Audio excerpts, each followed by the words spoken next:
Hey everyone, it's Justin here again, back with another episode of the Voices for Voices TV show and podcast. Thank you for joining us. We're glad to have you with us, whether you're watching or listening, whether you're near, whether you're far. We're pushing 90 countries, 900 cities across the globe, and we can't do this without you. What that shows us and tells us is that there are individuals, people watching, listening. On top of that, there are private servers that other individuals are watching and listening, and so we don't even have the full grasp of what how we're doing and who we're reaching. Uh, we get information from time to time, but uh, to whoever's watching and listening, wherever you may be, public server or private server, we're here to uh, share information, uplift, help give people a voice, share our voices, share voices of others that may no longer be with us.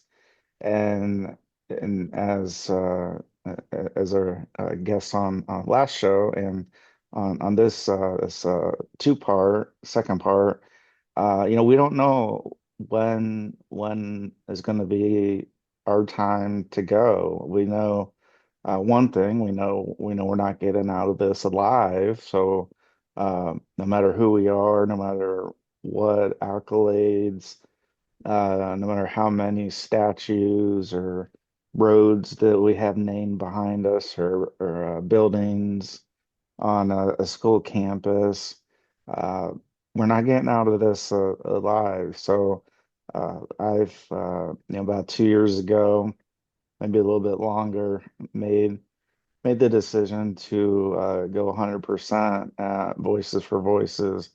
And uh, I I'm glad I did. We're helping so many people. I don't say never, but we wouldn't have thought about hitting 300 episodes. We were thinking about hitting 300 episodes by the end of calendar year 2025. But here we sit, and kind of that's second week of October, and we're now on episode 335. We can't do this without you watching, listening, near or far. Thank you so much. If you're able to give us a thumbs up, subscribe, like, follow, share, all those things are free and they help us get closer to our goal of helping 3 billion people over the course of my lifetime and beyond. And before we pick up our conversation with our guest, we're doing part two of because Zoom decided to have its time limit met. So we want to make sure we're able to cover everything that our guest David Solomon wants to share. But what I wanted to do was just to kind of echo a lot of what he did say uh, about being a voice, about stepping outside of the mold. Uh, there tends to be sometimes some jealousy, some envy, for whatever reason. Don't really know. Uh, Thinking that, oh well, they're doing something and they have the spotlight, and we deserve it, not them. And so uh we're going to go ahead and we're going to have ulterior motives, and we're going to do everything in our power to uh hurt them, whether that's a lawsuit, whether um these what's come to our attention, or these kind of I'll just call them indirect death threats at this point, for what we're doing. And again, why are people like us, we're just standing up, we're sharing our story, we're helping, uh, why would somebody want to have that come to an end. Uh, we can think of, power, we can think of uh, money, which we don't have a whole lot of. So it's like, good luck, on that front. Uh, but it is, it's a decision that we have to make each and every day. First off, we don't know if we're going to be here tomorrow, so we got to make the best of the time that we do have. And uh, it it's just incredible. Our following, our listeners, our viewers. Uh, we have a lot of people that uh, want good to happen, want stories to be shared experiences. We want to inspire people that may have gone, you know what, Justin tried singing, one of Justin Bieber's song, and it was ridiculously bad, but he at least did it, and you know what, yeah, maybe that's something that I'm gonna do because if he can do it, I can do it. And that's the whole idea is we're doing so many different things, so many different avenues. Some others you're going to learn about, within the next period of time. And those are the types of things that keeps us going, keeps us positive of wanting to continue on with Voices for Voices, the messaging, the guests, the content that we cover. We've had people say, "Well, you're covering this is dark content," or uh, this is scary stuff. Well, the world is a scary place, no matter what we're doing, and I feel that I would rather spend my time on Earth that I have left, which I don't know how many more seconds I have. I would rather spend that time trying to help as many people as possible than to stand on the sidelines and be a bystander of just watching and pointing or just passing a situation because I don't want to get involved with it. And so we are getting involved with it, and there's going to be haters. There's going to be people, um, unfortunately, that say, "Hey, it wouldn't be our fault, or we wouldn't bat an eyelash if you ended up like Charlie Kirk." And those are real words and that have been said. And so when we talk about these things are real. These things are happening. They're happening in our backyard.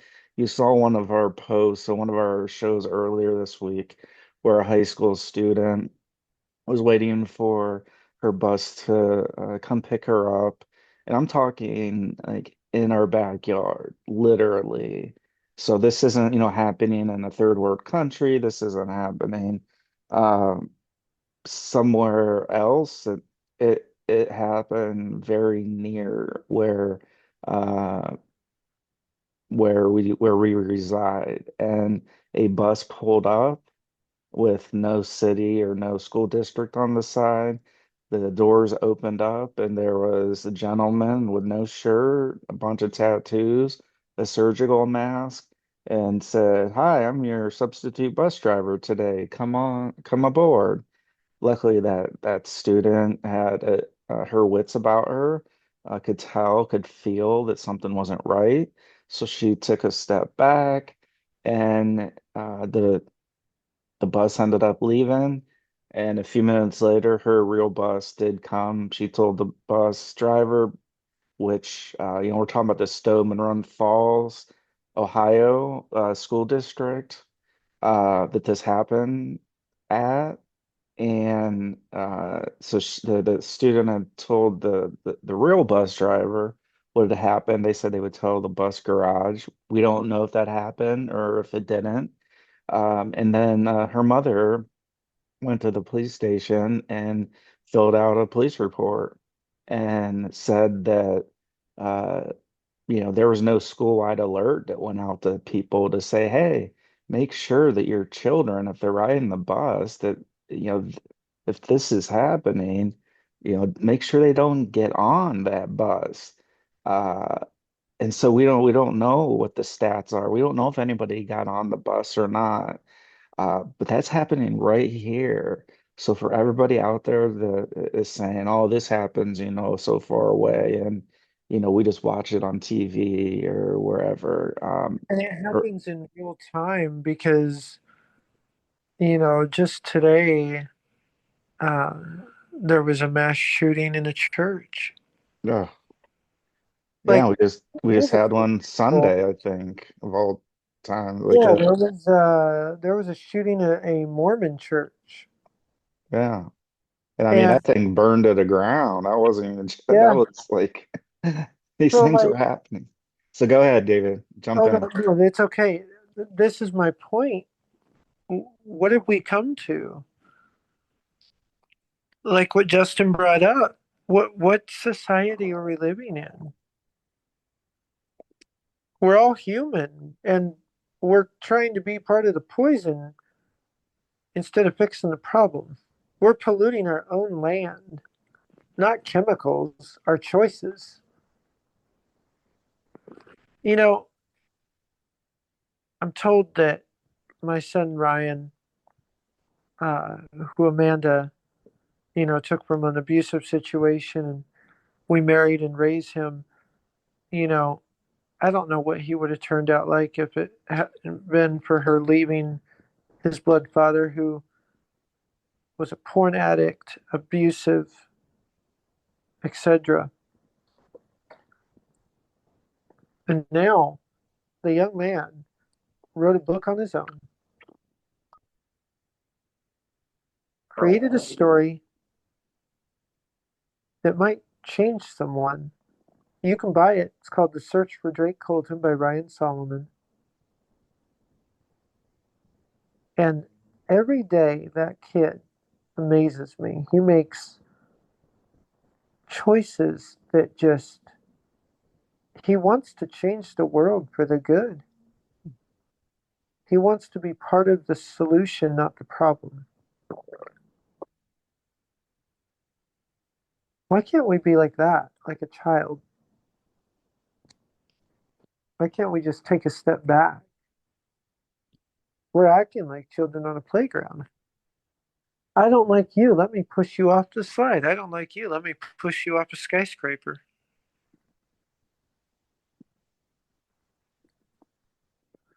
When I heard that Mindy Davis was telling people that, you know, I did this and I did that,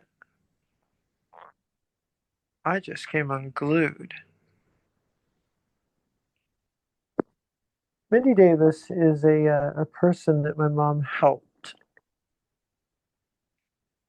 and I guess you could say became friends with in a nice way.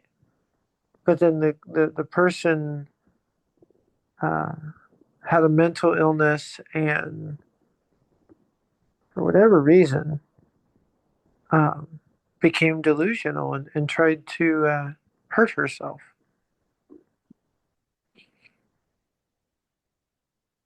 and then blame that on a delusion,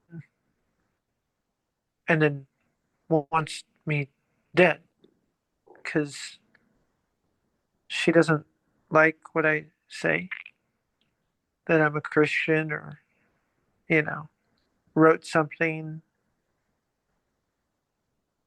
These are the type of people that are psychos,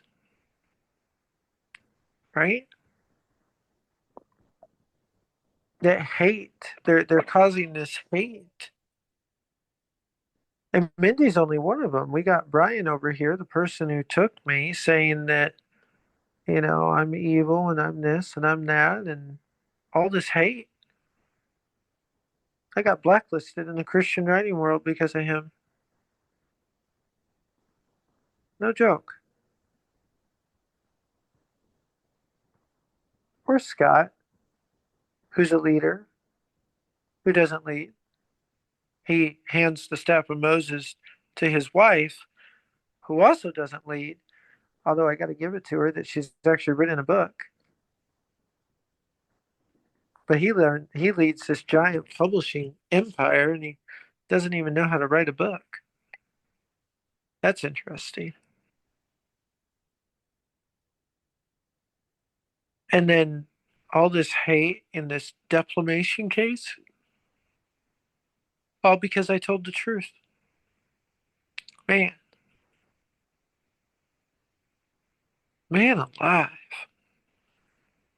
You got my stepfather, Stephen Reimers, out there, you know, doing his thing, lying, cheating, fraud, you name it. You know what I mean? Like this and that, this and that, changing our mind, and then people saying that he's kidnapped when he's not, because Brian's spreading that. All this hate, and it amazes me. All these people hate on me and make up all these lies and make up all these stories. And not a one of them has actually called my cell phone. Man, talk about getting to the truth.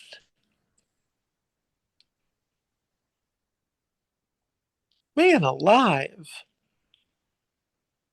We have really come a long way, haven't we? You know, I made a fatal mistake in 2021 after my mom passed away. I threw a smoothie at a black person. You know what they did? That person called my mom the C word and I threw a smoothie at him. You know what they did? First time in my life, I went to jail.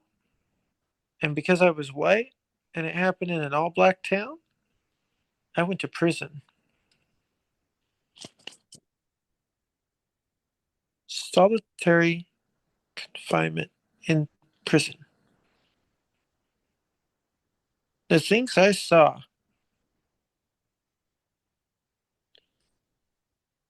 There was this one man, young man, it's about 20.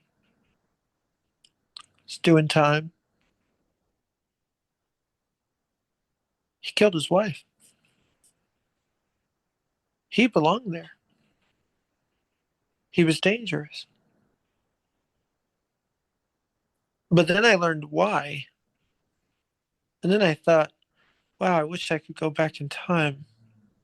I wish we could go back in time and not let that happen because of the way he was raised. Because he was raised that black people don't matter and that nobody cares. And he was angry because he walked in a gas station and someone thought he was going to shoot the thing up. So he came home to his wife and he was angry. And he killed her. All because people called him the M word. Do you realize the actions that played a role, not in him, but in the life that he took? Our actions affect everyone around us. Think about that.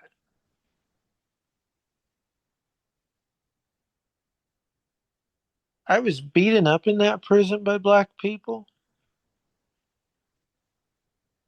I paid a price for that smoothie, I'll tell you.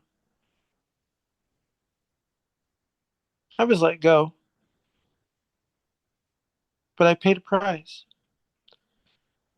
For a long time, it would show I was a felon because it is second degree assault in Prince George County, Maryland, for throwing a smoothie.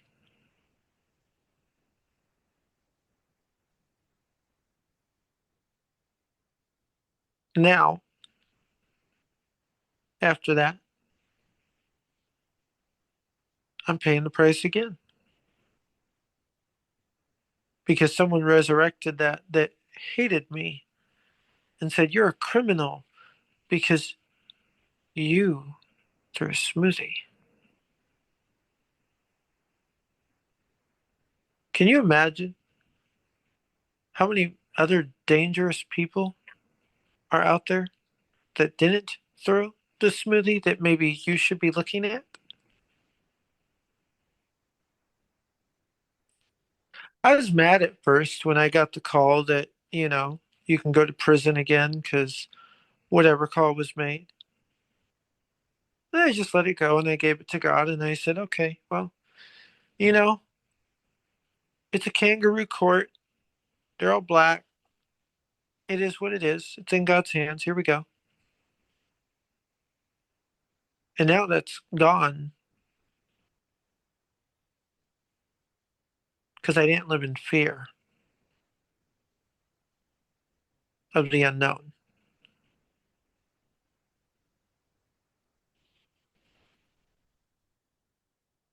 That's what kind of country we live in. They don't like you, they'll arrest you. Man alive. Look at where we are. Look at where we are. Yeah, they'll cancel. They just like with us, they take a Yeah. studio away from us. So it's like, well, but that's not going to stop our voice. If I may, Justin, you have someone, a counselor, right? No, yes. And so did I long ago. I think everybody should have counsel and check in on themselves in this world of hate and hurt and make sure they are okay before they step out that door. Now, And then they walk into our door, and right. then they start telling you and I Well, that anybody's we're the door, problem, that we're the anybody's door. yeah. Like, and whether that's a psychiatrist or physical, or maybe you talk to God and get it right. Yeah. But don't take your anger out on innocent people. And I come back to this. Amanda's family says she's the worst mom. She deserves to be dead, and my newborn child deserves to be dead. Now, the reason her family was told that we had a newborn was because Amanda wanted me to call up her mother and let her know that she was going to be a grandma. Even though she caused all the hate and all the ruckus and listened to my trafficker, Brian, guess what? I did it anyway. It was a hard thing to do. Like shaking Brian's hand, for example, and forgiving him and not forgetting him. But I did it anyway.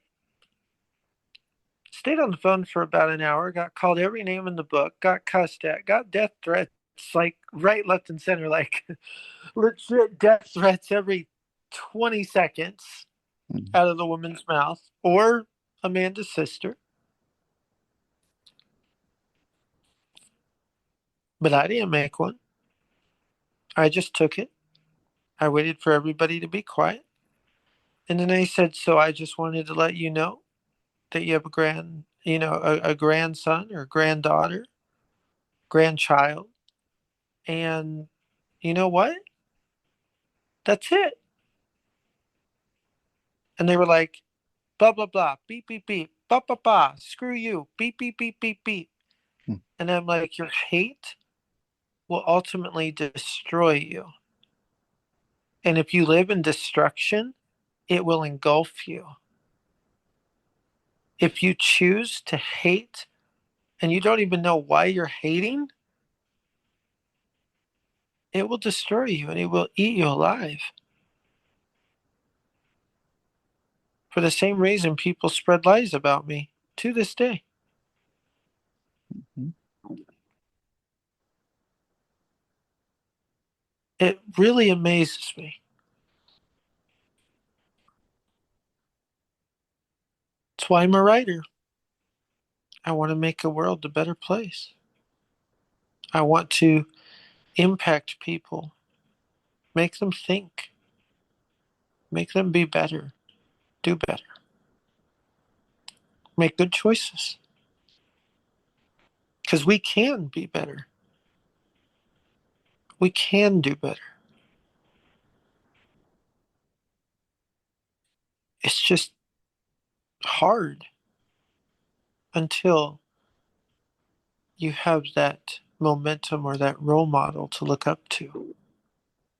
And that's why I and Justin opened up our own publishing house to do just that. And not only a publishing house, but production, and we're not going to stop there because there's a need. And the Bible says to go out to all the world and preach the gospel. And that is what we're doing. We're being his voice and we are sharing truth, seeding truth, and watching it grow in the soil that it is planted in. This isn't about religion.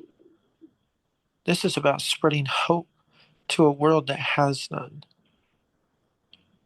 That's powerful. That is how you change the world, one plant at a time.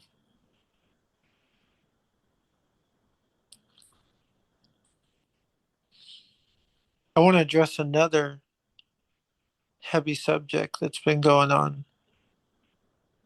All you've been hating on Justin Bieber, just Mm. really hating on him. Justin and I go back to 2008, Rogue Valley, Medford, Oregon. I met him. So did my mom. Man, he was a kid, and one day, as he said it, and his mom were just playing video games and doing Legos and skating around, and he has an allowance of $10. And the next day, he has an allowance of $10 million. And no parent to tell him you have no limit. What would you do? Oh, you'd buy the skate park. Mhm. You'd buy the ice cream store. Like, and people hate on Justin because he has a family now and he wants freedom and he's still enslaved.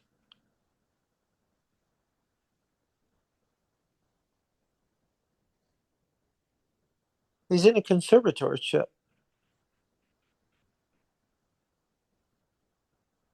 But I can relate to that because Brian tried to put me in one.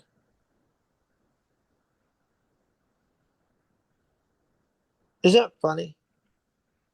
It's a way to silence a victim. Like Britney Spears, we see it all the time. We don't talk about it. Demi Lovato was in one. We don't talk about it. Sabrina Carpenter, we don't talk about it. It's so sad to see what's going on in our country right now. Yeah, I was talking to this wonderful person last night, family. And they were like, wow, you're prolific in the way that you see the world and you're writing. You want to really make a change. Well, I do, but it's God who is prolific, and I am his messenger. And he breathes the words onto the paper that you read, not me. I am not the writer, nor will I take credit for it. It is him that is ultimately the one that gives me the idea.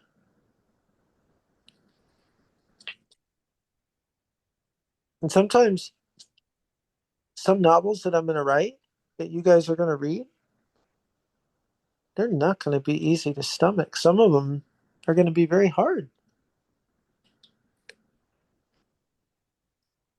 especially those people who seek out sin. And that doesn't mean, and let me be clear, you're sinless or you can be sinless. That means people that indulge in sin and want it and are addicted to that life, whatever that may be. We all sin and we come short of the glory of God. We fall short of the glory of God, and He forgives us. But man, look at our world today. Mm-mm, mm-mm-mm. Mocking Jesus, Nicolas Cage, Jesus Superstar, the girl that played him Wicked. Whoa! Taylor Swift in the ooh. Hmm.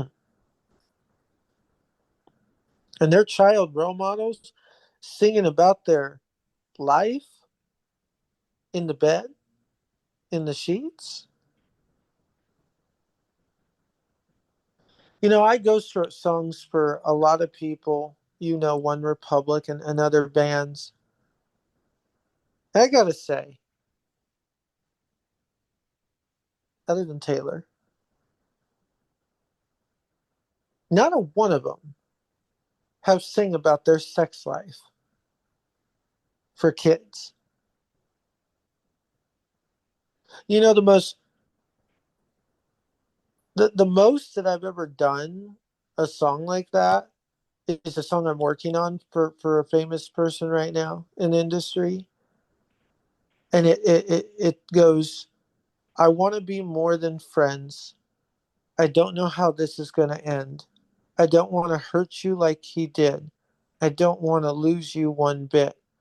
I want to be more than friends. It makes me sick to see you with him when I wish that you were with me. In my mind, I close my eyes and I think that we were meant to be. Why can't we go back to when we were best friends when we were kids long ago? All those memories we made and all the history that we break. And now I feel everything will fade. That's the most you ever see me write about that. I got to give it to the Jonas Brothers, Kane Brown, all these people I've gotten the honor of just working with. Hmm. And then you have Taylor Swift singing about wood and, let's say, what is it? Do, do, do, that's how I open my thighs to little girls who don't know what that is.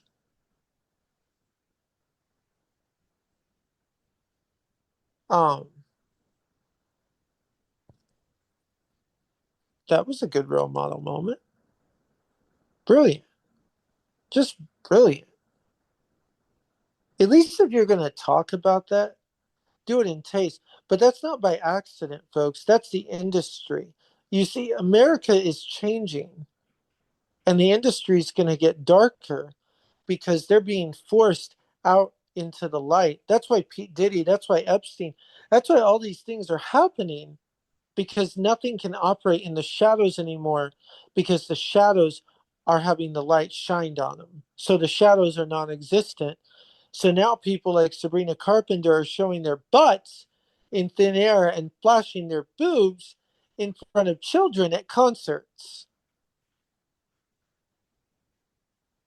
because this is what is being done, and it is forcing people into the open. And Charlie Kirk, God has used that moment to bring evil into light, and you are seeing it in real time.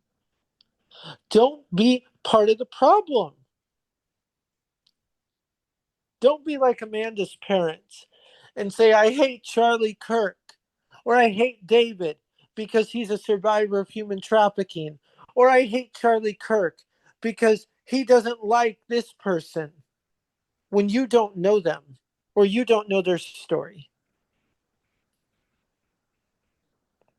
Don't hate anyone. Don't wish anyone dead. Don't wish anybody harm. Man alive. You know, my stepdad, Stephen Reimers, is a great example. Yeah, like 3 minutes, FYI. Yeah. You know, people can make a change or people can get stuck in their ways. So be the change that the world needs. You want to be part of the change? My 9-year-old wrote a book, The Search for Drake Colton by Ryan Solomon. Look it up on Amazon. That's being a change. The Seaman by David Solomon. I wrote that when my mom died. That's being a change and not being a victim that my mom died, but celebrating the legacy that she gave. Sound of Freedom. That's being a change and not letting the trafficking that happened to me define me and cage me in an emotional rut. Be a voice for those that have none. And remember, everyone is human. So if you see someone that you know, or maybe you don't get along with, I want you to call them up after you hear this podcast and I want you to say, I'm happy you're alive. We may not agree on everything, but I'm happy you're alive. And then they'll go, what? Or just say, it's good to see you. I'm so happy to see you. Even if you hate them, even if you wish them death. Instead, it's so good to see you. And I promise you, you will make the world a better place. Thank you so much for letting me talk to you and for letting me have a moment to have my voice heard in your home, in your place, in your car, in your workspace, or in your families. And I hope it makes a difference. Please tune in to Voices for Voices. We have a lot that's coming up. Please like and subscribe. We have a lot more coming. Justin has done a fabulous job with this. We're just beginning. Voices for Voices Publishing is live. Check our books out. We're going to have merch out. We're going to have productions, movies, comics, video games. The Adelan comic is out. Check it out. And The Young Siren Born, The Dream Dimension by David Solomon, also, which I wrote for kids to get closer to God. Be a part of change, be a part of a movement, and be a voice for those that have none. Be a part of the solution and not the problem. Thank you so much again, Justin. Have a great night. Yeah, you as well, David. Thank you for joining us, and thanks to all our viewers, our listeners. We just can't do this without you. Share, like, subscribe, thumbs up. Check out those books again, Voices for Voices Publishing, David Solomon, Ryan Solomon, Amanda Solomon. We're going to have other authors that are going to be coming aboard too. Uh, And so uh, Mythical Creatures Around the World Facebook. exactly, and that's a big place where we're able to touch a lot of lives. So let your Check us friends out. or family know, check us out, follow, and we promise you it'll be worth your time. So until next time, please be a voice for you or somebody in need.